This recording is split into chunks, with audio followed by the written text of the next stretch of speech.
I'm going to talk about metaphysics again. I had a long conversation with Ezra Noach and B. Caruthan and others about this, and the main complaint there is interesting.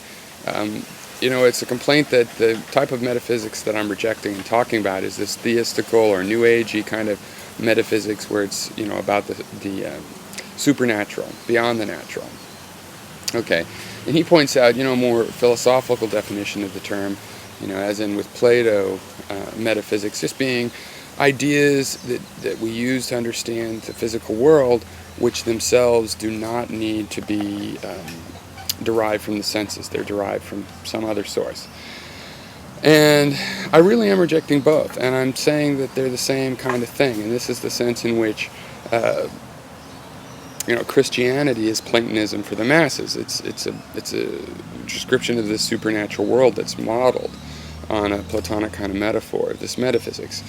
And this is what I'm saying. I don't think there are any metaphysical principles like that. I mean, there's principles that we need before we can start doing what we think of as physics. Yeah, a notion of cause and effect, or the principle of non-contradiction, and so forth.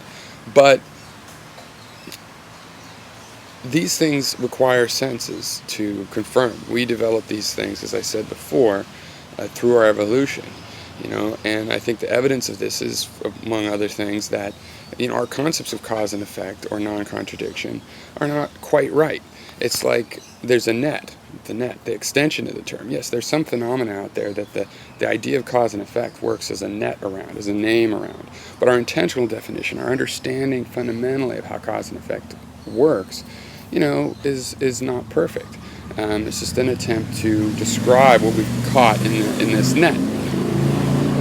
And so we've caught what's in the net through our perceptions, and when we come up with theories to describe the model of cause and effect that we believe in, then we are using our senses to confirm or deny those. We come up with a model and see if the model coheres with our sensory data or our perceptions otherwise. In the case of physics, our sensory data. And I said that all knowledge comes from the senses, and as did have a good point that, well, no, maybe these theories, like the theory of non-contradiction, just come randomly. And, we could get into a discussion of what's really random. I don't believe in determinism, but I don't believe all our experiments are entirely random, because if you have 10 ideas and choose one of them at random, it's not random that there was just a set of 10 in the first place. But besides that, say that there is something we could call it random, we just create a theory and then try it out, fine. But still, when we try it out with reality. Mathematics is thought of something like this. It can be derived, and we call this idea a priori, that you can derive stuff not from your senses. And I don't believe that there is anything like that. Mathematics, 2 plus 2, we had two apples, we grouped them together, we counted to see, look, they are 4. And, and when we run into types of things that don't add that way, like relativistic velocities, we just develop new mathematics, because we are applying the mathematics to the real world. Its value is in its application. There are lots of mathematics which don't seem to have a valuable application, and, they are not necessarily confirmed. When we're talking about something being true, we're talking about the real world.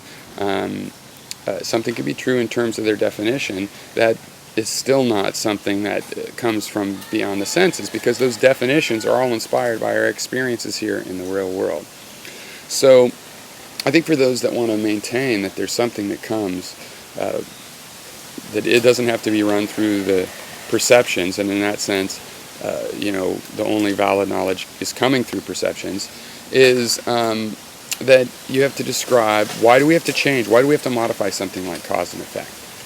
I think, therefore I am, but we don't really know that we are the thinking ones. Maybe we're the result of a thought process. The fact our consciousness seems to be the result of our brain doing processing. So am I the one doing, or these assumptions relate to cause and effect? We think that a cause is something that precedes an effect. But if I push a glass across the table, it moves while I'm pushing it. And when I stop pushing it, it stops. So, if I push it off the end of the table, and it starts to fall after I've stopped pushing it, which is the cause then? Gravity or me pushing it? Our idea of cause and effect doesn't well answer all of these questions, because we still need to improve it. It's pretty good. Our theory of the reality is pretty damn good. because we base it on perceptions.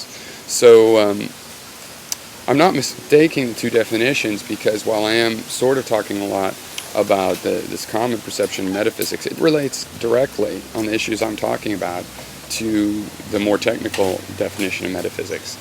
And I am saying explicitly that all of these ideas, non-contradiction, everything, they all come from experience. And things like induction, that confuses people, because induction is about the future.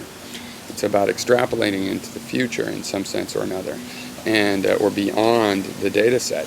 So how could we establish that with our senses? Well, because we have future moments have traveled in now or in the past. If we look at that, we see that induction has always worked in the past. Our experiences, meaning our perceptions, have shown us induction working with sense perceptions in the past. So that's why we have something like that. It's not because we derive it and it's true and have to believe it without any sense perception. I hope that clarified it a little bit.